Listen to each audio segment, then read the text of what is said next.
Hello all, welcome back to my channel. ఈరోజు నేను lunch కోసం మా ప్రహాన్స్కి క్యారెట్ రైస్ చేస్తున్నాను. చాలా సింపుల్గా త్వరగా అయిపోతుంది అనమాట. దీనికోసం నేను ఒక 1.5 స్పూన్ దాకా రైస్ నానబెట్టుకున్నాను, హాఫ్ అన్ అవర్. తర్వాత ఒక క్యారెట్ని ఇలా స్లైసెస్ కట్ చేసి పెట్టుకున్నాను. ఇప్పుడు ఒక ప్రెషర్ కుక్కర్ తీసుకొని అందులో ఒక 2 స్పూన్స్ నెయ్యి వేసి అందులో కొంచెం వాము, కొంచెం జీలకర్ర వేయాలి. ఇది డైజెషన్కి చాలా యూస్ఫుల్గా ఉంటుంది పిల్లలకి.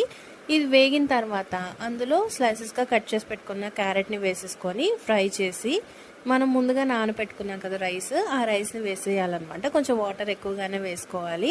ఇప్పుడు ఇందులో చిటికెడు పసుపు అలాగే కొంచెం సాల్ట్ వేసుకొని కలిపేసి ప్రెషర్ కుక్కర్ మూత పెట్టేసి ఒక 4 to 5 విజిల్స్ వచ్చేంత వరకు ఉడకపెట్టుకోవాలి. ప్రెషర్ అంతా పోయేంత వరకు వెయిట్ చేసి తీసి మ్యాష్ చేసేసి గోరువెచ్చగా ఉన్నప్పుడే పిల్లలకి తినిపించాలన్నమాట. మనకి టైం లేదు, ఒక 5 మినిట్స్లో కంప్లీట్ అయిపోవాలి అనుకున్నప్పుడు ఇలాంటి క్యారెట్ రైస్ అనేది చాలా యూస్ఫుల్గా ఉంటుంది. పిల్లలు కూడా ఇష్టంగా తింటారు. Thank you so much for watching. ఇంకా అలాంటి వీడియోస్ కోసం మన ఛానల్ని సబ్స్క్రైబ్ చేసుకోవడం మాత్రం మర్చిపోద్దు. Bye bye.